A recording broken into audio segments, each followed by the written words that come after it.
Hi friends, welcome to ವಿನಸಿದ್ದು log.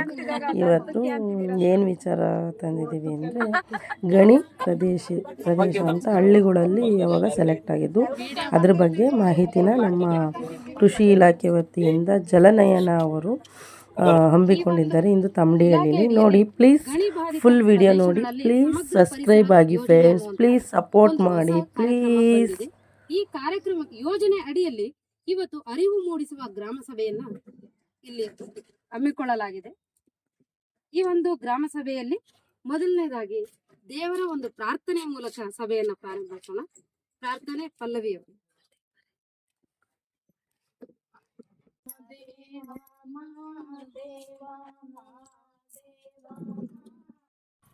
ದೇವ ನಿಮ್ಮ ಮಂಡ ಮ್ಯಾಲೆ ದುಂಡು ಮಲ್ಲಿಗೆ ಸೋಜುಗಾದ ಸೋಜು ಮಲ್ಲಿಗೆ ಮಾದೇವ ನಿಮ್ಮ ಮಂಡೆ ಮ್ಯಾಲೆ ದುಂಡು ಮಲ್ಲಿಗೆ ಅಂದಾವರೆ ಮುಂದಾವರೆ ಮತ್ತೆ ತಾವರೆ ಪುಷ್ಪ ಚಂದಕ್ಕಿ ಮಾಲೆ ಬಿಲ್ಪತ್ರೆ ಮಾದೇವ ನಿಮ್ಗೆ ಚಂದಕ್ಕಿ ಮಾಲೆ ಬಿಲ್ಪತ್ರೆ ತುಳಸಿ ದಳವ ಮದಕ್ನ ಪೂಜೆಗೆ ಬಂದು ಮಾದೇವ ನಿಮ್ಮ ಸೋಜುಗಾದ ಸೋಜು ಮಲ್ಲಿಗೆ ಮಾದೇವ ನಿಮ್ಮ ಮಂಡೆ ಮ್ಯಾಲೆ ದುಂಡು ಮಲ್ಲಿಗೆ ಸೋಜುಗಾ ಶಿವನನ್ನ ನೆನಪುವುದರ ಶಾಂತಯುತವಾಗಿ ಮತ್ತೆ ಉತ್ತಮವಾಗಿ ಈ ಯೋಜನೆ ಆರಂಭ ಆಗ್ಲಿ ಅಂತ ದೇವರನ್ನ ಸ್ಮರಿಸಿದಂತ ಪಲ್ಲವಿಯವರಿಗೆ ಧನ್ಯವಾದಗಳು. ಈ ಒಂದು ಗ್ರಾಮ ಸಭೆಯ ಅಧ್ಯಕ್ಷತೆಯನ್ನ ವಹಿಸಿಕೊಂಡಿರುವಂತಹ ಊರಿನ ಗೌಡ್ ಮತ್ತೆ ಹಿರಿಯರು ಆದಂತ ವಿಶ್ವೇಶ್ವರ ಸರ್ ಅವರಿಗೆ ನಿಮ್ಮೆಲ್ಲರ ಪರವಾಗಿ ಸ್ವಾಗತವನ್ನು ಬಯಸುತ್ತೇನೆ.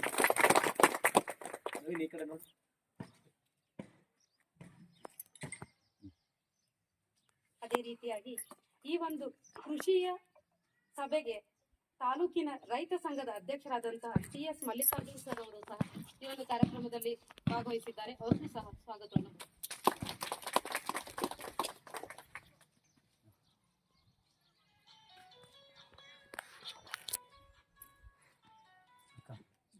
ಹಾಗೆ ಈ ಒಂದು ಸಭೆಯಲ್ಲಿ ಮುಂದಕ್ಕೆ ಹೋಗುವ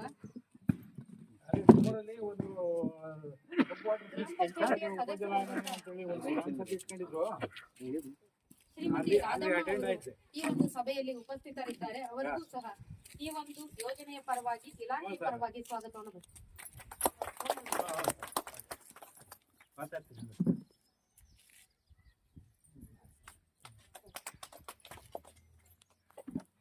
ಹಾಗೆ ಈ ಒಂದು ಸಭೆಯಲ್ಲಿ ಮತ್ತೋರ್ವರಾದಂತಹ TH ನಾಗರಾಜ್ ಸರ್ ಅವರು ನಿವೃತ್ತ ಸೂಪರ್ಡೆಂಟ್ ಕೃಷಿ ಇಲಾಖೆಯವರು ಉಪಸ್ಥಿತರಿದ್ದಾರೆ. ಇವರಿಗೂ ಎಲ್ಲರ ಪರವಾಗಿ. ಹಾಗೆ ಈ ಒಂದು ಸಭೆಯಲ್ಲಿ ನಮ್ಗೆ ಸಹಕಾರವನ್ನು ಕೊಟ್ಟಂತ NRLM ಜ್ಯೋತಿ ಮೇಡಮ್ ಅವ್ರಿಗೂ, ಕೃಷಿ ಸಖಿಯವರಿಗೂ ಮತ್ತು ಮಹಿಳಾ ಸ್ವಸಹಾಯ ಸಂಘದವರಿಗೂ ಹಾಗೂ ನಮ್ಮ NGO ಸಿಬ್ಬಂದಿಗಳಾದಂತ ಎಲ್ಲರಿಗೂ ಸ್ವಾಗತವನ್ನು ಬಯಸ್ತಾ ಮತ್ತು ಗ್ರಾಮಸ್ಥರಿಗೂ ಸ್ವಾಗತವನ್ನು ಬಯಸ್ತಾ ಈ ಒಂದು ಕಾರ್ಯಕ್ರಮವನ್ನು ಈ ಒಂದು ಕಾರ್ಯಕ್ರಮವನ್ನು ದೀಪ ಬೆಳಗೋದ್ರ ಮೂಲಕ ಉದ್ಘಾಟನೆ ಮಾಡಬೇಕು. ಓಕೆ ಮೇಡಮ್, ನೀವು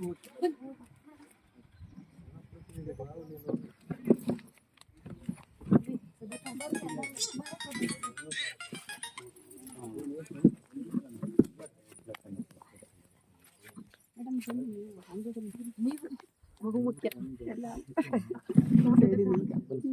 ಅತ್ಲ ಬಾರಿ ಪದ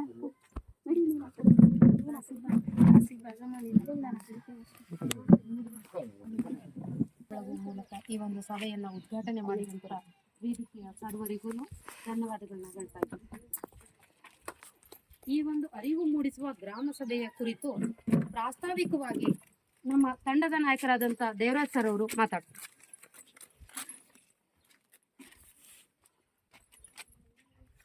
ಎಲ್ರಿಗೂ ನಮಸ್ಕಾರ. ವೇದಿಕೆ ಮೇಲೆ ಎಲ್ಲ ಹಿರಿಯರಿಗೂ ಮತ್ತು ಮುಂಭಾಗದಲ್ಲಿ ಕುಳಿತಿರುವಂತಹ ರೈತ ಬಾಂಧವರಿಗೂ, ಮಹಿಳಾ ಸ್ವಸಹಾಯ ಸಂಘದ ಸದಸ್ಯರಿಗೂ ಮತ್ತು ನಮಗೆ ಸಾಕಷ್ಟು ಈ ಒಂದು ಕಾರ್ಯಕ್ರಮ ನಡೆಸಲು ಅರಿವು ಮಾಡಿಕೊಟ್ಟು ನಮ್ಮ ಗ್ರಾಮ ಪಂಚಾಯತಿಯ ಎಲ್ಲ ಸದಸ್ಯರು ಮತ್ತು ನಮ್ಮ NRLM ಒಕ್ಕೂಟ ಎಲ್ಲರಿಗೂ LCF ಮತ್ತು ನಮ್ಮ ಎಲ್ಲರೂ ಸಹ ಭಾಳ ನಂಬಿಕೆ ಮೇಡಮ್ ಎಲ್ಲರೂ ಸಹ ಮತ್ತು ನಮ್ಮ ಕೃಷಿ ಸಚಿವರು ಎಲ್ಲರೂ ಸಾಕಷ್ಟು ಸಹಕಾರ ಕೊಟ್ಟಿದ್ದೀರ. ತಮ್ಮೆಲ್ಲರಿಗೂ ಸಹ ಮತ್ತೊಮ್ಮೆ ನಾನು ಈ ಕಾರ್ಯಕ್ರಮ ನಾನೊಂದೆರಡು ಮಾತುಗಳನ್ನ ಆಡೋದಕ್ಕೆ ಇಷ್ಟಪಡ್ತೀನಿ. ಗಡಿಬಾಧಿತ ಪ್ರದೇಶದಲ್ಲಿ ಸಮಗ್ರ ಪರಿಸರ ಯೋಜನೆ ಇದು ತಮ್ಗೆಲ್ಲರಿಗೂ ಗೊತ್ತಿರುವಂಥ, ಅಂದರೆ ಈ ಪ್ರದೇಶದಲ್ಲಿ ಗಣಿ ನಡೆದಿತ್ತು. ಸುಮಾರು ಗಣಿ ನಡೆದಂಥ ಸಂದರ್ಭದಲ್ಲಿ ಅದಕ್ಕೆ ಒಂದು ರಾಜಧನ ಸೆಸ್ಸನ್ನು ಕಲೆಕ್ಟ್ ಮಾಡಿದ್ರು, ರಾಯಲ್ಟಿಯನ್ನು ಕಲೆಕ್ಟ್ ಮಾಡಿದ್ರು. 10% ರಾಯಲ್ಟಿ ಹಣ ಕಲೆಕ್ಟ್ ಆಗಿತ್ತು. ಈ ಹಣವನ್ನು ಸರ್ಕಾರ ಖರ್ಚು ಮಾಡೋದಕ್ಕೋಸ್ಕರ ಸಾಕಷ್ಟು ಸಾರಿ ಪ್ರಯತ್ನವನ್ನು 2012ರಿಂದನೂ ನಡೀತಾನೆ ಇತ್ತು. ಸೊ ಸರ್ವೋಚ್ಚ ನ್ಯಾಯಾಲಯ ಈ ಒಂದು ಆದೇಶವನ್ನು ನೀಡಿ ಇದಕ್ಕೆ ಒಂದು ನಿಗಮವನ್ನು ಮಾಡಿದೀಗ ಕರ್ನಾಟಕ ಪರಿಸರ ಪುನಶ್ಚೇತನ ನಿಗಮ. ಈ ನಿಗಮಕ್ಕೆ ಇದು ರಾಯಲ್ಟಿ ಕಲೆಕ್ಟ್ ಆದಂಥ ಎಲ್ಲ ಹಣವು ವರ್ಗಾವಣೆ ಆಗಿದೆ. ಈ ಪರಿಸರ ಪುನಶ್ಚೇತನ ನಿಗಮದ ವತಿಯಿಂದ ಈಗ ಗಣಿಬಾಧಿತ ಪ್ರದೇಶದಲ್ಲಿ, ಅಂದರೆ ಏನು ಗಣಿ ನಡೆದಿತ್ತು ಅದರಿಂದ ಸಾಕಷ್ಟು ಪರಿಸರಕ್ಕೆ ಹಾನಿಯಾಗಿತ್ತು, ಸಾಮಾಜಿಕ ಜೀವನ, ರೈತರ ಸಾಮಾಜಿಕ ಜೀವನಕ್ಕೆ ಹಾನಿಯಾಗಿತ್ತು, ಆರ್ಥಿಕ ಜೀವನಕ್ಕೆ ಹಾನಿಯಾಗಿತ್ತು. ಈ ಎಲ್ಲ ಪರಿಸರ, ಸಾಮಾಜಿಕ, ಆರ್ಥಿಕ ಮತ್ತು ಭೌಗೋಳಿಕವಾಗಿ ಏನು ಹಾನಿಯಾಗಿತ್ತೋ ಆ ಪ್ರದೇಶದಲ್ಲಿ ಈ ಹಣವನ್ನು ಖರ್ಚು ಮಾಡಿ ಅಲ್ಲಿ ಮತ್ತೊಮ್ಮೆ ಅವರ ಗಡಿಬಾಧಿತ ಪ್ರದೇಶದ ಸಾಮಾಜಿಕ, ಆರ್ಥಿಕ, ಪರಿಸರ ಪೂರಕವಾಗಿ ಅರಣ್ಯ ಅಭಿವೃದ್ಧಿ ಮಾಡೋದಕ್ಕೋಸ್ಕರ ಮತ್ತು ಗ್ರಾಮೀಣ ರಸ್ತೆಗಳಾಗಿ ಆರೋಗ್ಯಕ್ಕೆ, ಶಿಕ್ಷಣಕ್ಕೆ, ದುರ್ಬಲ ವರ್ಗದವರ ಅಭಿವೃದ್ಧಿಗೆ, ವಸತಿಗೆ, ಕೌಶಲ್ಯಾಭಿವೃದ್ಧಿಗೆ ಮತ್ತು ಪ್ರವಾಸೋದ್ಯಮ, ರೈಲ್ವೆ, ಹೀಗೆ ಹಲವಾರು ವಿಭಾಗಗಳಲ್ಲಿ ಈ ಹಣವನ್ನು ಕಲೆಕ್ಟ್ ಮಾಡೋದಕ್ಕೆ ಇವತ್ತು ಈ ಹಣವನ್ನು ಉಪಯೋಗಿಸೋದಕ್ಕೆ ಸರ್ಕಾರ ಈ ನಿಗಮದ ಮೂಲಕ ಬೇರೆ ಬೇರೆ ಇಲಾಖೆಗಳಿಗೆ DPR ಅನ್ನು ಮಾಡಿಕೊಡೋದಕ್ಕೆ ಹೇಳಿದ್ದಾರೆ. ಸೊ ಹಂಗಾಗಿ ಸಾಕಷ್ಟು ಇಲಾಖೆಗಳು ಈ ಒಂದು DPR ಅನ್ನು ತಯಾರಿಕೆ ಮಾಡ್ತಾ ಇದ್ದಾರೆ. ಏನಂದ್ರೆ ಕ್ರಿಯಾ ಯೋಜನೆ ಮಾಡಿಕೊಡ್ತಾ ಇದ್ದಾರೆ. ತಮ್ಮ ಇಲಾಖೆದು ರಸ್ತೆನರೇ ಬೇರೆ ಮಾಡ್ಕೊಡ್ತಾರೆ, ಶಿಕ್ಷಣಕ್ಕೆ ಸಂಬಂಧಪಟ್ಟಂತೆ ಬೇರೆ ಮಾಡ್ಕೊಡ್ತಿದ್ದಾರೆ, ಆರೋಗ್ಯ ಇಲಾಖೆನೇ ಬೇರೆ ಮಾಡ್ಕೊಡ್ತಿದ್ದಾರೆ, ಅರಣ್ಯ ಇಲಾಖೆಯವರು, ತೋಟಗಾರಿಕೆ ಇಲಾಖೆಯವರು, ಹೀಗೆ ಬೇರೆ ಬೇರೆ ಇಲಾಖೆಯವರು ಕ್ರಿಯಾ ಯೋಜನೆಯನ್ನ ಮಾಡಿ ನಮ್ಮ ಕರ್ನಾಟಕ ಗಣಿ ಪರಿಸರ ಪುನಶ್ಚೇತನ ನಿಗಮಕ್ಕೆ ಸಲ್ಲಿಸ್ತಾ ಇದ್ದಾರೆ. ಇದೇ ರೀತಿ ನಮ್ಮ ಕೃಷಿ ಇಲಾಖೆ ಮತ್ತು ಜಲಾನಯನ ಅಭಿವೃದ್ಧಿ ಇಲಾಖೆ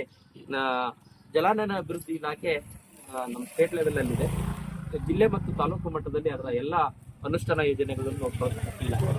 ಹಾಗಾಗಿ ಕೃಷಿ ಇಲಾಖೆ ಚಿಕ್ಕನಾಯಕನಹಳ್ಳಿ ತಾಲೂಕಿನಲ್ಲಿ ಸುಮಾರು 4 ಉಪಜಲಾನಯನ ಒಳಗೊಂಡಂತಹ ಒಂದು ಕ್ರಿಯಾ ಯೋಜನೆಯನ್ನ ಮಾಡೋದಕ್ಕೆ ಈಗ ನಾವು ಪ್ರಾರಂಭ ಮಾಡಿದ್ವಿ. ಅದರಲ್ಲಿ ಬಹುಮುಖ್ಯವಾಗಿ ಈಗ ಕೆಂಕೆರೆಹಳ್ಳ ಉಪಜಲಾನಯನ ಅಂತ ಹೇಳ್ಬಿಟ್ಟು ಈ ಒಂದು ಉಪಜಲಾನಯನ ಬರೀ ನಮ್ದೇನಿದ್ರು ಬಿದ್ದಂತ ಮಳೆ ನೀರನ್ನ ಸಂಗ್ರಹಣೆ ಮಾಡೋಕ್ಕೋಸ್ಕರ, ಏನು ಬಿದ್ದಂತ ಮಳೆ ನೀರು ಬೀಳುತ್ತೆ ಅದನ್ನ ಸಂಗ್ರಹಣೆ ಮಾಡಿ ಅಂತರ್ಜಲವನ್ನ ಹೆಚ್ಚಿಸುವಂತ ಕೆಲಸವನ್ನ, ಮಣ್ಣು ಸಂರಕ್ಷಣೆಯನ್ನ ಮಾಡುವಂತ ಕೆಲಸವನ್ನ ಈ ಒಂದು ಯೋಜನೆ ಅಡಿಯಲ್ಲಿ ಮಾಡ್ತೀವಿ. ಸೊ ಹಂಗಾಗಿ ಈ ಒಂದು ಯೋಜನೆ ಅಡಿಯಲ್ಲಿ ಸುಮಾರು ಕೆಂಕೆರೆ ಉಪಜಲಾನಯನ ಪ್ರದೇಶ 8794.97 ಹೆಕ್ಟೇರ್ ಪ್ರದೇಶದಲ್ಲಿ 6 ಗ್ರಾಮ ಪಂಚಾಯತಿ ವ್ಯಾಪ್ತಿಯ 23 ಹಳ್ಳಿಗಳಲ್ಲಿ 18 ಕಿರು ಜಲಾನಯನಗಳ ಪ್ರದೇಶದಲ್ಲಿ ಈ ಒಂದು ಕೆಂಕೆರೆಹಳ್ಳ ಉಪಜಲಾನಯನ ಎನ್ನುವಂತ ಒಂದು ಯೋಜನೆ ಅನುಷ್ಠಾನ ಆಗ್ತಾ ಇದೆ. ಅಂದ್ರೆ ಗಾಂಧಾಳ ಪಂಚಾಯತಿ, ಕೆಂಕೆರೆ ಪಂಚಾಯತಿ, ಯಳ್ಳನಾಡು ಪಂಚಾಯತಿಯ 2 ಹಳ್ಳಿಗಳು, ಮತ್ತೆ ತಿಮ್ಲಾಪುರ ಪಂಚಾಯತಿಯ 2 ಹಳ್ಳಿಗಳು, ಮತ್ತೆ ದೊಡ್ಡಬಿದ್ರಿ ಪಂಚಾಯತಿಯಲ್ಲಿ 1 ಹಳ್ಳಿ, ಮತ್ತೆ ಬರ್ಕನಾಳ್ ಪಂಚಾಯತಿಯಲ್ಲಿ 1 ಹಳ್ಳಿ, ಹೀಗೆ ಬೇರೆ ಬೇರೆ ಪಂಚಾಯತಿ ವ್ಯಾಪ್ತಿಯಲ್ಲಿ ಈ ಒಂದು 8794.98 ಹೆಕ್ಟೇರ್ ಪ್ರದೇಶದಲ್ಲಿ ನಾವು ಈಗ ಯೋಜನೆಯನ್ನ ಅನುಷ್ಠಾನ ಮಾಡ್ತಾ ಇದ್ದೀವಿ. ಸೊ ಹಾಗಾಗಿ ಮೊದಲನೇದು ಏನ್ ಮಾಡ್ತೀವಿ ಈ ಯೋಜನೆ ಅಂದ್ರೆ, ನಾವು ಬಂದು ಇವಾಗ ಕ್ರಿಯಾ ಯೋಜನೆ ಮಾಡ್ಬೇಕಂದ್ರೆ ಡೈರೆಕ್ಟ್ ಬಂದು ಕ್ರಿಯಾ ಯೋಜನೆ ಮಾಡ್ಬೋದಾಗಿದೆ. ಆದ್ರೆ ಡೈರೆಕ್ಟ್ ಬಂದ್ರೆ ಯಾರು ಏನು ಎಲ್ಲ ಗೊಂದಲಗಳು ಸ್ಟಾರ್ಟ್ ಆಗ್ತವೆ. ಸೊ ಅದಕ್ಕೆ ನಾವೇನ್ ಮಾಡ್ತಾ ಇದೀವಿ, ಈಗ ಫಸ್ಟ್ ಅರಿವು ಮೂಡಿಸೋ ಸಭೆಗಳನ್ನ ಮಾಡ್ತಾ ಇದ್ದೀವಿ. ಈಗ ಗಾಂಧಾಳಿಂದ ಸ್ಟಾರ್ಟ್ ಮಾಡ್ಕೊಂಡು ನಾವು ಹೀಗೆ ಬಂದಿದ್ವಿ. ಅರಿವು ಮೂಡಿಸೋ ಕಾರ್ಯಕ್ರಮಗಳು, ಗ್ರಾಮ ಸಭೆ ಮಾಡ್ತೀವಿ, ಜಾಥಾ ಮಾಡ್ತೀವಿ. ನಿನ್ನೆಯಿಂದ ಇಲ್ಲೊಂದು ಬೀದಿ ನಾಟಕ ಕಾರ್ಯಕ್ರಮವನ್ನು ಮಾಡಿದ್ವಿ. ಸೊ ಜಾಥಾ ಕಾರ್ಯಕ್ರಮಗಳು, ಬೀದಿ ನಾಟಕ ಕಾರ್ಯಕ್ರಮಗಳ ಮೂಲಕ ಈ ಉಪಜಲಾನಯನ ಪ್ರದೇಶದಲ್ಲಿ ಒಂದು ಅರಿವು ಮೂಡಿಸುವಂತ ಕೆಲಸ ರೈತರಿಗೆ ಮತ್ತು ಮಹಿಳಾ ಸ್ವಸಹಾಯ ಸೊ ಮಾಡಿಬಿಟ್ಟು ಈ ಕ್ರಿಯಾ ಯೋಜನೆ ಹೀಗೆ ಇದರಿಂದ ಇದ್ರ ಉದ್ದೇಶ ನಮಗೆ ಮಣ್ಣು ಮತ್ತು ನೀರು ಸಂರಕ್ಷಣೆ ಮಾಡುವಂಥದ್ದು. ಅದಕ್ಕೋಸ್ಕರ ಜಲಾನಯನದಲ್ಲಿ ಕ್ರಿಯಾ ಯೋಜನೆ ಮಾಡೋದಕ್ಕಿಂತ ಮುಂಚೆ ಈ ತೀರಿ ಅದಕ್ಕೆ ಜೊತೆಗೆ ಇದಕ್ಕೊಂದು NGO ಇದೆ. ಇದನ್ನೆಲ್ಲ ಮಾಡೋದಕ್ಕೆ ಸರ್ಕಾರೇತರ ಸಂಸ್ಥೆ, ಸ್ಕ್ವಾಡ್ವೇಸ್ ಸಂಸ್ಥೆ, ಅಂದ್ರೆ ಸಹ್ಯಾದ್ರಿ ಸಮುದಾಯ ಅಭಿವೃದ್ಧಿ ಮಹಿಳಾ ಸಶಕ್ತೀಕರಣ ಸಂಸ್ಥೆ ಅಂತ ಹೇಳ್ಬಿಟ್ಟು ಇದೊಂದು ಸಿರ್ಸಿ ಸಂಸ್ಥೆ ಸುಮಾರು ಕಳೆದ 18-20 ವರ್ಷಗಳಿಂದ ಜಲಾನಯನ ಕಾರ್ಯಕ್ರಮಗಳನ್ನು ಯಶಸ್ವಿಯಾಗಿ ಅನುಷ್ಠಾನ ಮಾಡುವಂತಹ ಒಂದು ಸಂಸ್ಥೆ. ಈ ಸಂಸ್ಥೆ ನಮ್ಮ ತುಮಕೂರು ಜಿಲ್ಲೆಯ 11 ಉಪಜಲಾನಯನ ಪ್ರದೇಶಗಳಲ್ಲಿ ಅರಿವು ಮೂಡಿಸುವ ಕೆಲಸ, ಕ್ರಿಯಾ ಯೋಜನೆ ಮಾಡುವಂತ ಕೆಲಸಗಳನ್ನ ಇಲಾಖೆಯ ಜೊತೆಗೆ ರೈತ ಬಾಂಧವರ ಜೊತೆಗೆ ಕೈ ಜೋಡಿಸಿ ಮಾಡುವಂತ ಕೆಲಸವನ್ನ ಮಾಡ್ತಾ ಇದ್ದೀವಿ. ಸೊ ಇದ್ರ ಜೊತೆಗೆ ನಿಮಗೆ ಇದರ ಕಚೇರಿಯನ್ನು ಸಹ ನಾವು ಉಳಿಯಾರ್ನಲ್ಲಿ ತೆರೆದಿದ್ದೀವಿ. APMC ಮುಂದೆ ಈ ಗಣಿ ಬಾಧಿತ ಪ್ರದೇಶದಲ್ಲಿ ಸಮಗ್ರ ಪರಿಸರ ಯೋಜನೆ ಅಂತ ಹೇಳ್ಬಿಟ್ಟು ಅಲ್ಲಿ APMC ಇಂದ ಮುಂದೆ ಬಳ್ಳಾರಿ ಶೆಟ್ಟರ್ ಅಂತ ಒಂದು ಬಿಲ್ಡಿಂಗ್ ಇದೆ. ಆ ಬಿಲ್ಡಿಂಗ್ ಅಲ್ಲಿ ಇದಕ್ಕೊಂದು ಉಪ ಜಲಾನಯನ ಕಚೇರಿಯನ್ನು ಸಹ ತೆರೆದಿದ್ದೀವಿ. ನಿಮ್ಗೆ ಏನೇ ಬೇಕಾದ್ರೂ ಇದರ ಹೆಚ್ಚಿನ ಮಾಹಿತಿಯನ್ನ ನೀವು ಅಲ್ಲಿ ಪಡ್ಕೋಬಹುದು. ಇದ್ರ ಜೊತೆಗೆ ರೈತ ಸಂಪರ್ಕ ಕೇಂದ್ರ ಉಳಿಯಾರು, ಇದರಲ್ಲೂ ಮಾಹಿತಿಯನ್ನು ಪಡ್ಕೋಬಹುದು. ಸಹಾಯಕ ಕೃಷಿ ನಿರ್ದೇಶಕರ ಕಚೇರಿ ಚಿಕ್ಕನಾಯಕನಹಳ್ಳಿಯಲ್ಲೂ ಸಹ ಇದ್ರ ಬಗ್ಗೆ ಹೆಚ್ಚಿನ ಮಾಹಿತಿಯನ್ನ ಪಡ್ಕೋಬಹುದು. ಈ ರೀತಿ ಜಲಾನಯನ ಪ್ರಾರಂಭ ಮಾಡೋದಕ್ಕಿಂತ ಮುಂಚೆ ಹೆಚ್ಚು ಪ್ರಚಾರವನ್ನ ಕೊಟ್ಟು ನಾವೆಲ್ಲೆಲ್ಲಿ ಮಾಹಿತಿ ಸಿಗುತ್ತೆ, ಯಾವ್ಯಾವ ರೀತಿ ಮಾಹಿತಿಯನ್ನ ಕೊಡ್ತೀವಿ ಅನ್ನೋದು ಬಂದು ಮಾಡ್ತಾ ಇದ್ದೀವಿ. ಇದು ಒಂದು ಹಂತ. ಇದಾದ ನಂತರ ನಾವು ಪೂರ್ವ ಸಿದ್ಧತೆ ಹಂತಗಳಲ್ಲಿ ಇದನ್ನೆಲ್ಲ ಮಾಡ್ತೀವಿ.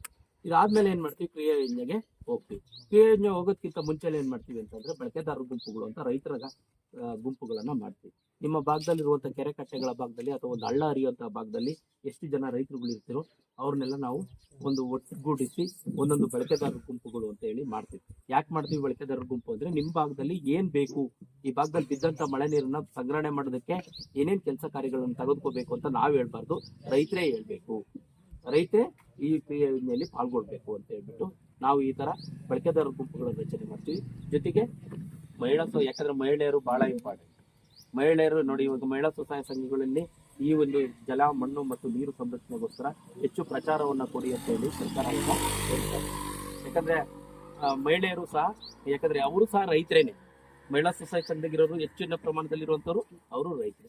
ಅವ್ರಿಗೂ ಸಹ ಅರಿವು ಮೂಡಿಸೋ ಕೆಲಸಗಳನ್ನ ನಾವು ಮಾಡ್ಬೇಕಾಗುತ್ತೆ.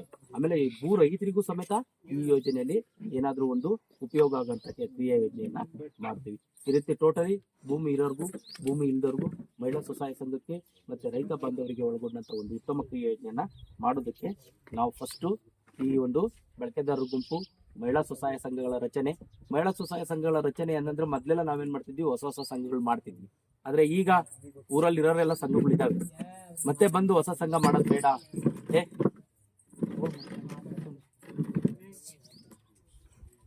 ಮೇಡಮ್ ಅವರೇ, ಈ ಮಹಿಳಾ ಸ್ವಸಹಾಯ ಸಂಘಗಳನ್ನ ರಚನೆ ಮಾಡೋದು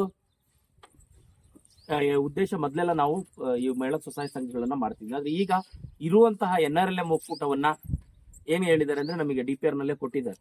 ಇರುವಂತಹ NRLM ಒಕ್ಕೂಟದಲ್ಲಿರುವಂತಹ ಸಂಘಗಳನ್ನ ಯಾವ ಸಕ್ರಿಯವಾಗಿದ್ದಾವೆ, ಯಾವ ಸಕ್ರಿಯವಾಗಿಲ್ಲ, ಎರಡು ವಿಭಾಗಗಳಲ್ಲಿ ತಗೊಂತೀವಿ.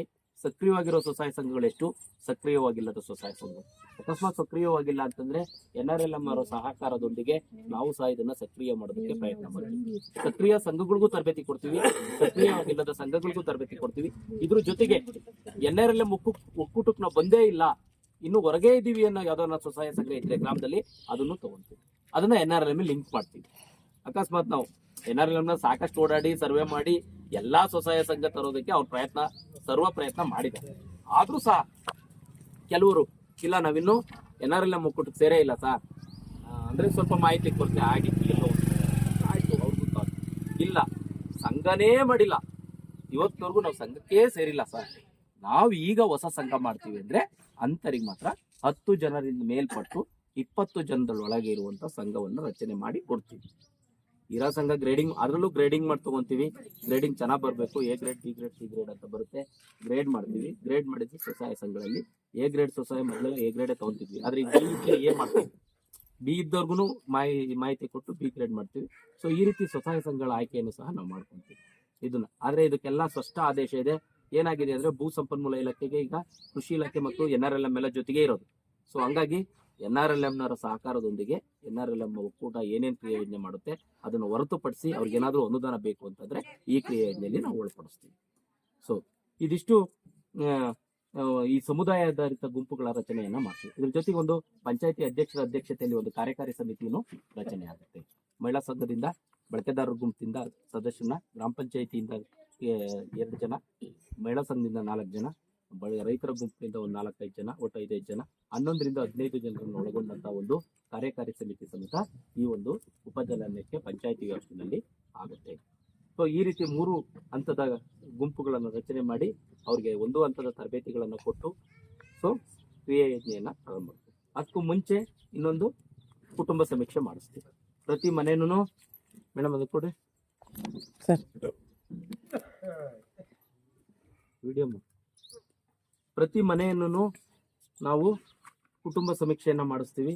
ಸೊ ತಾವು ದಯಮಾಡಿ ಸಹಕಾರ ಕೊಡಬೇಕು. ಒಂದು ಅರ್ಧ ಗಂಟೆ ಅಂತೂ ಆಗುತ್ತೆ, ಪೇಷನ್ಸ್ ಇರಬೇಕು ಎಲ್ಲರಲ್ಲೂ. ತಾವು ಬಂದಿರೋರು ಹೇಳಿ, ಇನ್ನೂ ಊರಾಗೆಲ್ಲ ಹೇಳಿ.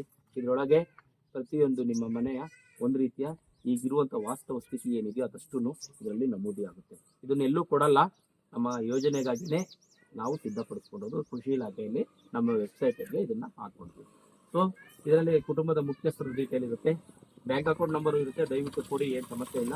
ಎಫ್.ಐ.ಡಿ ನಂಬರ್ ಕೊಡಿ, ಬ್ಯಾಂಕ್ ಅಕೌಂಟ್ ನಂಬರ್ ಕೊಡಿ, ಮೊಬೈಲ್ ಸಂಖ್ಯೆ ಇದೆ, ಗ್ರಾಮ ಪಂಚಾಯತಿ ಇದೆಲ್ಲ ಇರುತ್ತೆ. ಜೊತೆಗೆ ಅವ್ರ ಕುಟುಂಬದಲ್ಲಿರೋ ಎಲ್ಲರದ್ದು ಹೆಸರು ಇರುತ್ತೆ, ಅವ್ರ ಹತ್ರ ಎಷ್ಟು ಜಮೀನಿದೆ. ನಮ್ಮ ಹತ್ರನೂ ಖಾತೆದಾರ ಪಟ್ಟಿ ಈಗಾಗಲೇ ತಗೊಂಡಿದ್ದೀವಿ ತಾಲೂಕು ಆಫೀಸಿಂದ. ನಿಮ್ಮ ಗ್ರಾಮದ ಎಲ್ಲ ಖಾತೆದಾರ ಪಟ್ಟಿನೂ ಸಹ ನಮಗೂ ಕೊಟ್ಟಿದ್ದಾರೆ. ದಯವಿಟ್ಟು ತಪ್ಪು ಏನು ಕೊಡೋದು ಬೇಡ. ತಾವುಗಳು ಇರೋ ವಾಸ್ತವ ಏನಿದೆಯೋ ಅದರ ಖುಷ್ಕಿ ಜಮೀನಿದ್ರೆ ಖುಷ್ಕಿ ಜಮೀನು, ನೀರಾವರಿ ಇದ್ರೆ ನೀರಾವರಿ ಏನಿದೆಯೋ ಅದನ್ನು ಮಾಡಿ. ಅದ್ರ ಜೊತೆಗೆ ನಿಮ್ಮ ಮನೆಯಲ್ಲಿ ಏನೇನು ವಸ್ತುಗಳಿದೆ ಅದೆಲ್ಲ ಮಾಮೂಲಿ ಎಲ್ಲರೂ ಸರ್ವೆ ಮಾಡಬೇಕಾದ್ರು ತಗೊತಾರೆ. ಟಿವಿ ಇದೆಯಾ, ರೆಫ್ರಿಜರೇಟರ್ ಇದೆಯಾ, ಮೊಬೈಲ್ ಇದೆಯಾ, ಇದು ಒಂದು ಸಾಮಾನ್ಯ ಮಾಹಿತಿಯನ್ನು ತಗೊತೀವಿ. ಅದರ ರೈತರದ್ದು ಟ್ಯಾಕ್ಟ್ರಿ ಇದೆಯಾ, ನೆಗಗಳಿದೆಯಾ, ಉಪಕರಣಗಳು ನಮ್ಮ ವ್ಯವಸಾಯಕ್ಕೆ ಬೇಕಾದಂಥ ಉಪಕರಣಗಳು ಇದಾವ, ಏನೇನಿದೆ ಅಂತ ತೊಗೊತೀವಿ. ಹೈನುಗಾರಿಕೆ ಮಾಡೋದಿದ್ರೆ ದನಕರುಗಳು ಎಷ್ಟಿದಾವೆ ಅಂತ ತೊಗೊತೀವಿ. ಹಾಲು ಎಷ್ಟು ಕರೆಯುತ್ತೆ, ಲೀಟ್ರು ಅದು ಕರೆಯುತ್ತೆ, ಅದೆಲ್ಲ ತೊಗೊತಾರೆ.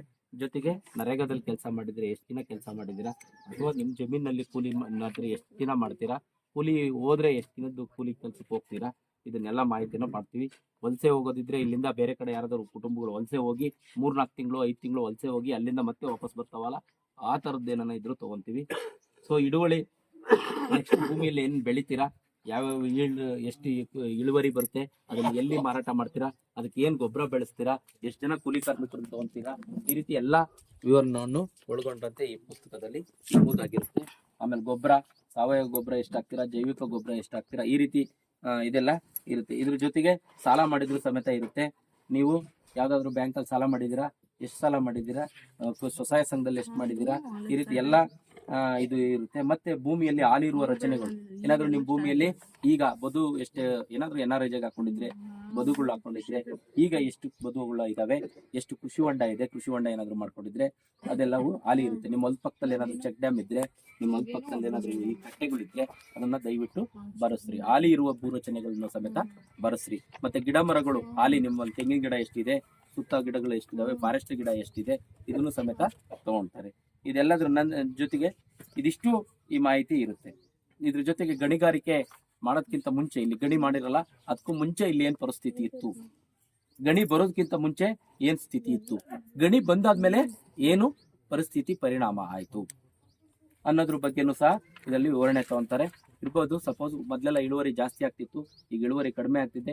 ಬೋರ್ವೆಲ್ನಲ್ಲಿ ನೀರು ಕಡಿಮೆ, ಮೊದಲೆಲ್ಲ ಹೆಚ್ಚಿರ್ತಿತ್ತು, ಅಡಿಗೆ ಅಂದರೆ ಕಡಿಮೆ ಅಡಿಗೆ ನೀರು ಸಿಗ್ತಿತ್ತು, ಈಗ ಆಳಕ್ಕೆ ಹೋಗಿದೆ. ಅದೆಲ್ಲ ನಿಮಗೂ ಗೊತ್ತಿರುತ್ತೆ. ವಾಸ್ತವ ಏನಿದೆಯೋ ಅದನ್ನು ತಾವೆಲ್ಲ ಹೇಳ್ಬೇಕು ರೈತ ಬಾಂಧವರು ಅಂತ ಹೇಳಿ ಹೇಳ್ಕೊಳ್ತೀವಿ. ಇದೆಲ್ಲ ಆದ ನಂತರ ಈ ಯೋಜನೆಗೆ ಒಳಪಡಲ್ವೋ ಅವರು ಮುಂದಿನ ದಿನಗಳಲ್ಲಿ ಒಳಪಡ್ತೀವಿ ಅಂದರೆ ತುಂಬ ಕಷ್ಟದ ವಿಷಯ ಆಗುತ್ತೆ. ಹಾಗಾಗಿ DPR ಮಾಡುವಂಥ ಈ ಒಂದು ನಮ್ಮ ಈ ಸಂದರ್ಭದಲ್ಲಿ ತಾವೆಲ್ಲ ಕೈ ಜೋಡಿಸಿ, ರೈತ ಬಾಂಧವರೆಲ್ಲ ಕೈ ಜೋಡಿಸಿ ಇನ್ನೊಂದಷ್ಟು ಹೇಳಿ, ಇನ್ನೂ ಪ್ರಚಾರ ಕೊಡೋಣ, ಇನ್ನೊಂದಷ್ಟು ಜನ ಎಲ್ಲರಿಗೂ ಮಾಹಿತಿಯನ್ನು ಕೊಡೋಣ, ಮನೆ ಮನೆಗೆ ಮಾಹಿತಿಯನ್ನು ಕೊಡ್ತಾ ಹೋಗ್ತೀವಿ. ಸೊ ಇದೆಲ್ಲ ಆದಮೇಲೆ ಕ್ರಿಯೋಜನೆಯನ್ನು ಮಾಡ್ತಾ ಇರ್ತೀವಿ. ಸೊ ಹಾಗಾಗಿ ಈಗ ಎಲ್ಲ ರೈತರು, ಭೂಮಿ ಇರೋರು, ಭೂಮಿ ಇಲ್ದವರು, ಮತ್ತೆ ಮಹಿಳಾ ಸಂಘ ಹೆಣ್ಮಕ್ಳು, ಅವರು ಸಹ ಜೀವನೋಪಾಯ ಚಟುವಟಿಕೆಗೆ ಹಲವಾರು ತರಬೇತಿ ಕಾರ್ಯಕ್ರಮಗಳಿಗೆ ಕ್ರಿಯೋಜನೆಯನ್ನು ಮಾಡ್ತೀವಿ. NRLM ಒಕ್ಕೂಟದಲ್ಲಿ ಎಷ್ಟು ತರಬೇತಿ ಕೊಡ್ತಾ ಇದ್ದಾರೆ ನೋಡಿಕೊಂಡು, NRLM ಒಕ್ಕೂಟದಲ್ಲಿ ಎಷ್ಟು ತರಬೇತಿಗಳನ್ನು ಅವ್ರ ಕೈಲಿ ಅವರು ಎಷ್ಟು ಆಯೋಜನೆ ಮಾಡ್ತಾ ಇದ್ದಾರೆ, ಅದ್ರ ಬದಲು ಇನ್ನೂ ನಾವೆಷ್ಟು ಆಯೋಜನೆ ಮಾಡಬೇಕು. ಬಹುತೇಕಾಗಿ ಹಿಟ್ಟಿನ ಗಿರಣಿ, ಜೇನು ಸಾಕಾಣಿಕೆ, ಸಿರಿಧಾನ್ಯ ಉತ್ಪನ್ನ, ಅಡಿಕೆ ತಟ್ಟೆ ತಯಾರಿಕೆ, ರೊಟ್ಟಿ ತಯಾರಿಕೆ, ತೆಂಗಿನ ಎಣ್ಣೆ, ಗಾಣದ ಎಣ್ಣೆ ತಯಾರಿಕೆ, ಅಗರಬತ್ತಿ, ಮೇಣದಬತ್ತಿ, ಕರ್ಪೂರ ತಯಾರಿಕೆ, ಸಾವಯವ ಬೆಲ್ಲದ ಘಟಕ, ಹೊಲಿಗೆ ಯಂತ್ರ, ಎಂಬ್ರಾಯ್ಡರು, ಬ್ಯೂಟಿ ಪಾರ್ಲರು, ಪೇಪರ್ ಪ್ಲೇಟು, ಅಣಬೆ ಬೇಸಾಯ, ಶಾವಿಗೆ, ಅರಿಶಿನ ಪುಡಿ ತಯಾರಿಕೆ, ಹೀಗೆ ಇನ್ನೂ ಒಂದು 120ಕ್ಕೂ ಹೆಚ್ಚಿದೆ. 120ಕ್ಕೂ ಹೆಚ್ಚು ಆದಾಯವನ್ನು ತರುವಂತಹ ಚಟುವಟಿಕೆಗಳನ್ನು ಮಹಿಳಾ ಸ್ವಸಹಾಯ ಸಂಘಗಳು ಕೈಗೊಳ್ಬೋದು. ಇದ್ರ ಜೊತೆಗೆ ಎಲ್ಲೆಲ್ಲಿ ಅದಕ್ಕೂ ಸಹ ಹಣ ಸಹಾಯ ನಮ್ದು ಇದೊಂದೇ ಅಲ್ಲ, ಇದ್ರದ್ದೂ ಆಗುತ್ತೆ. ಇದ್ರ ಜೊತೆಗೆ ನಮ್ಮ PMFME ಬೇರೆ ಬೇರೆ ಯೋಜನೆಗಳಿದಾವೆ. ಸೊ ಆ ಯೋಜನೆಗಳೊಂದಿಗೂ ಲಿಂಕ್ ಮಾಡಿಸಿ ಮಹಿಳಾ ಸ್ವಸಹಾಯ ಸಂಘ ಹೆಣ್ಮಕ್ಳಿಗೆ ಕ್ರಿಯೋಜನೆಯನ್ನು ತಯಾರಿಸುವಂಥ ಕೆಲಸವನ್ನು ನಾವು ಮಾಡ್ತೀವಿ. ಹಾಗಾಗಿ ಈ ಸಂದರ್ಭದಲ್ಲಿ ಕರೆದಂಥ ಸಂದರ್ಭದಲ್ಲಿ ಇನ್ನೂ ಮಹಿಳಾ ಸಂಘದ ಇನ್ನೊಂದ್ಸರಿ ಕರೆ ನಾವು ಕೊಟ್ಟಿದ್ದು, ಅವ್ರನ್ನೂ ಸಹ ಒಂದ್ಸರಿ ಸೇರಿಸಿ ಇದೆಲ್ಲ ವಿವರಣೆಯನ್ನು ನೀಡಿ ನಾವು ಒಂದು ಕ್ರಿಯೋಜನೆಯನ್ನು ತಯಾರಿಸ್ತೀವಿ. ಇದಿಷ್ಟು ಯಾವ ರೀತಿ ನಡೆಯುತ್ತೆ ಯೋಜನೆ ಅಂತೇಳಿ. ಅದಾದ ಜನರ ಪ್ರದೇಶದ ತಂಡದ ನಾಯಕನಾಗಿ ಕೆಲಸ ಮಾಡ್ತೀನಿ. ಅವರಷ್ಟು ಮಹಿಳಾ ಸಂಘಗಳನ್ನ ಕ್ರಿಯಾ ಯೋಜನೆ ಮತ್ತು ಮಹಿಳಾ ಸಂಘ ನೋಡ್ಕೊಳ್ತೆ ಜ್ಯೋತಿ ಎಸ್ ಪಿ ಅಂತ ಹೇಳ್ಬಿಟ್ಟು ಅವರು ಇರ್ತಾರೆ. ಅವ್ರ ಜೊತೆಗೆ ಈ ಭಾಗದಲ್ಲಿ ನಮ್ಮ ನವೀನ್, ನಿಮ್ಗೆಲ್ಲ ಗೊತ್ತು, ಎಳ್ಳನಾಡಿನವರು. ಅದಕ್ಕೆ ಸ್ಥಳೀಕರನ್ನೇ ನಾವು ಈ ಪಂಚಾಯತಿ ವ್ಯಾಪ್ತಿನಲ್ಲೇ ತಗೊಂಡಿದ್ದೀವಿ. ಸೊ ನವೀನ್ ಅವರು ಇದ್ದಾರೆ. ಅವರು ಯಾಕಂದ್ರೆ ಎಲ್ಲದಕ್ಕೂ ಸಹಕಾರ ಕೊಡೋಕೆ ರೈತರು ಗೊತ್ತಿರ್ತಾರೆ ಅಂತ ಹೇಳ್ಬಿಟ್ಟು, ಸೊ ಹಂಗಾಗಿ ನವೀನ್ ಅವರ ಜೊತೆಗೂ ನೀವು ಈ ಮಾಹಿತಿಯನ್ನು ಪಡ್ಕೋಬಹುದು. ಮತ್ತೆ ಅವ್ರಿಗೂ ಸಹ ಕ್ರಿಯಾ ಯೋಜನೆಗೆ ಏನಾದರೂ ಇದ್ರೆ ಅವ್ರ ಹತ್ರ ಮಾಹಿತಿ ಕೊಡ್ಬೋದು, ಮತ್ತೆ ಅವ್ರಿಗೂ ಸೇರ್ಸೋದಕ್ಕೆ ಹೇಳ್ಬೋದು. ಸೊ ಇದ್ರ ಜೊತೆಗೆ ನಮ್ಮ ಕಚೇರಿಯಲ್ಲಿ ಒಬ್ರು ಡಾಟಾ ಎಂಟ್ರಿ ಆಪರೇಟರ್ ಇರ್ತಾರೆ. ಈ ಉಪಜಲ ಕಚೇರಿಯಲ್ಲಿ ಒಬ್ರು ಡಾಟಾ ಎಂಟ್ರಿ ಆಪರೇಟರ್ ಇರ್ತಾರೆ. ಜೊತೆಗೆ ಮನು ಅಂತ ಹೇಳಿ, ಮನು ಅವರು ಸಹ ಕೆಂಕೆರೆ ನೋಡ್ಕೊಳ್ತಾರೆ. ಒಂದೊಂದು ಪಂಚಾಯತಿಗೆ, ಇನ್ನೊಂದು ಪಂಚಾಯತಿನಲ್ಲಿ ಕುಮಾರರು ಅಂತ ಹೇಳಿ ಒಬ್ರು ಇದ್ದಾರೆ. ಇನ್ನೊಬ್ರು ಮಂಜುಳಾ ಅಂತ ಹೇಳ್ಬಿಟ್ಟು ಉಳಿಯಾರ್ ಸುತ್ತಮುತ್ತಲ್ಲಿ ಆ ಕಡೆ ದೊಡ್ಡಬಿದ್ರಿಯ ಪಂಚಾಯತಿ ನೋಡ್ಕೊಳಕ್ ಹೋಗಿದ್ದಾರೆ. ಸೊ ಈ ರೀತಿ ನಾವು 7 ಜನ ಸ್ಟಾಫ್ಗಳು ನಿಮ್ ಜೊತೆಗೆ ಇರ್ತೀವಿ. ಆದ್ರೆ 23 ಹಳ್ಳಿ ಆಗಿರೋದ್ರಿಂದ 5-6 ಪಂಚಾಯತಿ ಆಗಿರೋದ್ರಿಂದ ನಾವು ವರ್ಷ ಆಕ್ಷನ್ ಪ್ಲಾನ್ ಮಾಡೋದಕ್ಕಿಂತ ಮುಂಚೆ ನಾವು ಸೇರ್ಸೋದೇ ಉಂಟು. ಇಲ್ಲ ಅಂತಂದ್ರೆ ಆಕ್ಷನ್ ಪ್ಲಾನ್ ಆಗಲ್ಲ ಸರ್. ಆಮೇಲೆ ಈ DPR ಒಳಗಿರೋದ್ನೇ ತಾನೇ ಅಂತ ವರ್ಷಕ್ಕೆ ಬ್ರೇಕಪ್ ಮಾಡಿ ಈ 2000 ಅನುದಾನ ನೋಡ್ಕೊಂಡ್ ಮಾಡ್ತೀವಿ ಮೊದ್ಲೆಲ್ಲ. ಇದಕ್ ಸರ್ಕಾರದ ಅನುದಾನ ನೋಡುವಂತದ್ದೇನಿಲ್ಲ ಇದ್ರೆ. ಇದು ಡೈರೆಕ್ಟ್ ಫಂಡ್ ನೋಡಿ, ಬೇರೆದಾದ್ರೆ ವರ್ಷಕ್ಕೆ ಸರ್ಕಾರದ ಫಂಡ್ ನೋಡ್ತೀವಿ. ರಾಯಲ್ಟಿ ಬಂದಂತ ಫಂಡು ಇಲ್ಲಿದೆ 24,000 ಕೋಟಿ ಇದೆ ನಿಗಮದಲ್ಲಿ. ಕರ್ನಾಟಕ ಗಣಿ ಪರಿಸರ ಪುನಶ್ಚೇತನ ನಿಗಮದಲ್ಲಿ 24,000 ಕೋಟಿ ಸಂಗ್ರಹಣ ಆಗಿರೋದು. ಅದನ್ನ 4 ಜಿಲ್ಲೆಯಲ್ಲಿ ಮಾಡ್ತಾ ಇರೋದು. ಒಂದು ವಿಜಯನಗರ, ಬಳ್ಳಾರಿ, ಚಿತ್ರದುರ್ಗ, ತುಮಕೂರು. ಅದರಲ್ಲೂ ವಿಶೇಷ ತುಮಕೂರಲ್ಲಿ 3 ತಾಲೂಕು, ಒಂದು ಗುಬ್ಬಿ, ಚಿಕ್ಕನಾಯಕನಹಳ್ಳಿ, ತಿಪ್ಟೂರು. ಚಿತ್ರದುರ್ಗದಲ್ಲೂ 3 ತಾಲೂಕೇನೆ, ಹೊಸದುರ್ಗ, ಹೊಳಲ್ಕೆರೆ, ಚಿತ್ರದುರ್ಗ.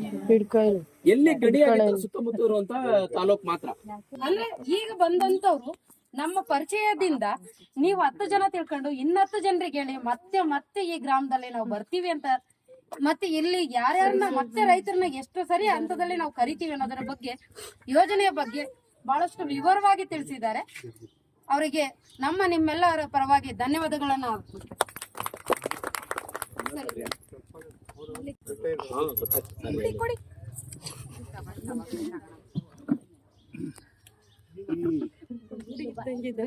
ಅರಿಮೂಡಿಸುವ ಕಾರ್ಯಕ್ರಮದ ಅಧ್ಯಕ್ಷತೆಯನ್ನು ವಹಿಸಿರ್ತಕ್ಕಂಥ ನಮ್ಮ ಪಟೇಲರಾದ ವಿಶ್ವೇಶ್ವರಯ್ಯನವರೇ, ಮತ್ತೆ ರೈತ ಸಂಘದ ಅಧ್ಯಕ್ಷರಾಗಿರ್ತಕ್ಕಂಥ ಮಲ್ಲಿಕಾರ್ಜುನವರೇ, ಮತ್ತೆ ಈ ಸಭೆಗೆ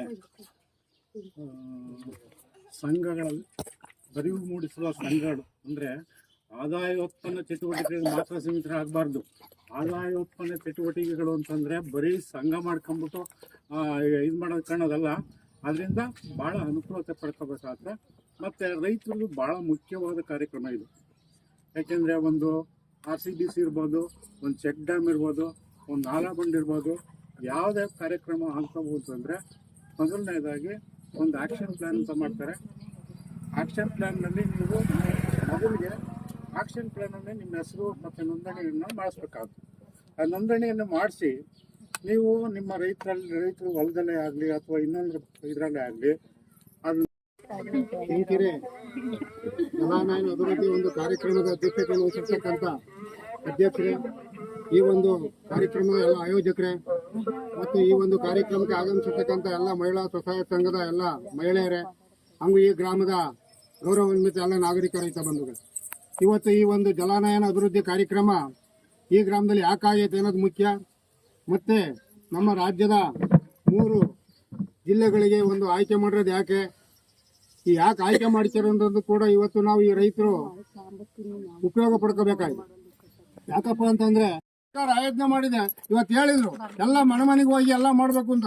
ಇವತ್ತೇನು ಜನರಿಗೆ ಅರಿವು ಮೂಡಿಸೋ ಕಾರ್ಯಕ್ರಮ ಅಂದ್ರೆ ಇಂಥ ಕಾರ್ಯಕ್ರಮಗಳಿಗೆ ಅರಿವು ಮೂಡಲ್ಲ, ನಮ್ಗೆಲ್ಲ ಗೊತ್ತಿದೆ ಅನ್ನೋ ಒಂದು ಸ್ಥಿತಿ ನಮ್ಮ ಜನಗಳಲ್ಲಿ ನಿರ್ಮಾಣ ಆಗ್ಬಿಟ್ಟಿದೆ. ಇವತ್ತೇನು ಇಲ್ಲಿ ನೆನ್ನೆ ನಮ್ಮ ಹಾಲಿನ ಡೈರಿ ತಾಲೂಕು ಕೂಡ ಇದೇ ಜಲಾನಯನ ಯೋಜನೆ ಅಭಿವೃದ್ಧಿಯಿಂದ ಬೀದಿ ನಾಟಕ ಆಡ್ತಾ ಇದೀವಿ ಅಂತಂದ್ರು.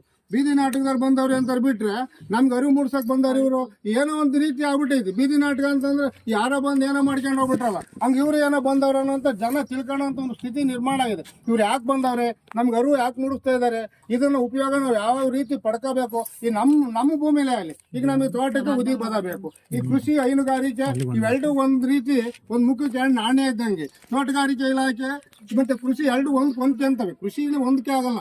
ಈಗ ತೋಟಗಾರಿಕೆ ಈಗ ನಮಗೆ ಉದಿ ಗುದಿ ಬದ ಬೇಕು. ಆ ಗುದಿ ಬದ ಹಾಕಿ ಬಂದಂತ ನೀರು ನಮ್ಮ ತೋಟದಲ್ಲೇ ಹಿಂಗ ಅಂತ ಒಂದು ಸ್ಥಿತಿ ಆಗಬೇಕು.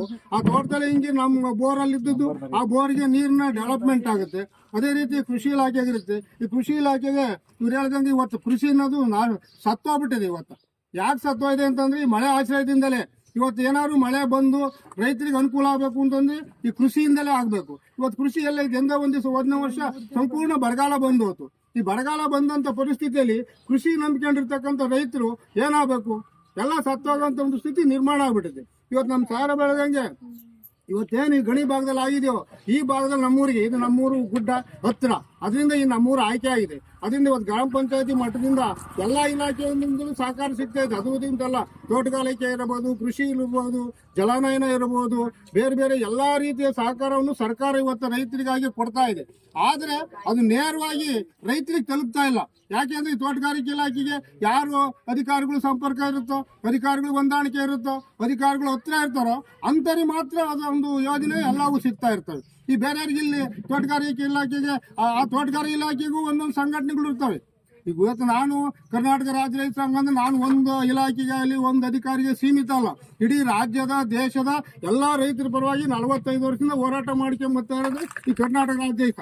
ಆ ರೀತಿ ಏನಾಯ್ತು, ಈಗ ತೋಟಗಾರಿಕೆ ಇಲಾಖೆಗೆ ನಮ್ಮೂರಿಗೂ ತೋಟಗಾರಿಕೆ ಇಲಾಖೆಗೆ ಇರ್ತಕ್ಕಂಥ ಅಧಿಕಾರಿಗಳು ಇದ್ದಾರೆ, ಆಮೇಲೆ ಅಲ್ಲಿ ಮೆಂಬರ್ ಆಗಿದ್ದಾರೆ. ಅವರೇ ಮಾಡ್ತಾರೆ ತೋಟಗಾರಿಕೆ ಇಲಾಖೆ ಅಂತ ಇರ್ತಾರೆ. ಆ ಯೋಜನೆಯಿಂದ ಬರೋ ಅಂಥದ್ದು ಅವರೇ ಯಾರು ಮೆಂಬರ್ ಆಗಿರ್ತಾರೆ ಅವ್ರಿಗೆ ತಗೊಂಡು ಹೋಗೋದು, ಅವ್ರ ತೋಟಕ್ಕೆ ಗೊಬ್ಬರ ಹಾಕಿರೋದು, ಅವ್ರ ತೋಟಕ್ಕೆ ಏನೇನು ರಸ ಸೋರೋದಕ್ಕೆ ಪೆಟ್ಟಿಗೆ ಏನೇನು ಕೊಡ್ತಾರೋ ಆ ಇಲಾಖೆಗೆ ಅವ್ರಿಗೆ ಗೊತ್ತಿರೋ ಮಾತ್ರ ತಂದು ಕಟ್ಕೊಂತಾರೆ. ನಾನು ಅದನ್ನ ಒಂದ್ಸರಿ ಪ್ರಶ್ನೆ ಮಾಡಿದೆ, ಈ ರೈತರಿಗೆ ತೋಟಗಾರಿಕೆ ಇಲಾಖೆ ಅಂದ್ರೆ ಎಲ್ಲರಿಗೂ ಒಂದು ಸೀಮಿತ ಆಗಿರುತ್ತೆ.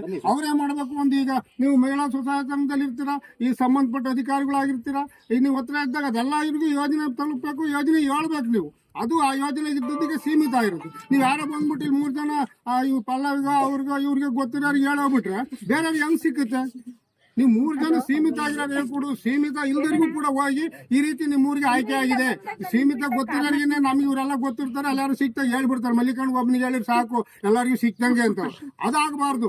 ನಮಗೆ ನೀವು ಹೇಳಿದ್ರು ನಮಗೆ ಗೊತ್ತಾಗುತ್ತೆ ಇಡೀ ನಮಗೆ. ಯಾಕೆಂತಂದ್ರೆ ಎಲ್ಲ ತಲುಪಿಸುತ್ತದ್ರಿಂದ ಈ ಇಲಾಖೆ ಇಲ್ದಿರೋ ಕೃಷಿ ಇಲಾಖೆಗೆ ಹೇಳ್ತಾರೆ, ತೋಟಗಾರಿಕೆ ಇಲಾಖೆ ಹೇಳ್ತಾರೆ, ಹಿಂಗೆ ಎಲ್ಲ ಇಲಾಖೆಯವರು ನಮ್ಗೆ ಹೇಳೋದ್ರಿಂದ ನಮಗೆ ಗೊತ್ತಾಗುತ್ತೆ. ನಾವು ಬಂದು ನಮ್ಮ ಊರಿಗೆಲ್ಲ ಹೇಳಿದ್ರೆ ಅದು ಊರಿಗೆಲ್ಲ ಗೊತ್ತಾಗುತ್ತೆ. ಅದನ್ನ ಬಿಟ್ಟು ನನಗೆ ಹೇಳಿದಾರೆ ಅಂದ್ಬಿಟ್ಟು ನಾನು ಹೋಗ್ಬಿಟ್ಟು ಇರ್ತಾರೆ ಪಿಕಪ್ ಡ್ಯಾಮ್ ನಮ್ಮ ತೋಟಕ್ಕೆ ಹಾಕ್ಸ್ಬಿಟ್ರೆ ನಮಗೇನಾಯ್ತು? ಅದಾಗಬಾರ್ದು.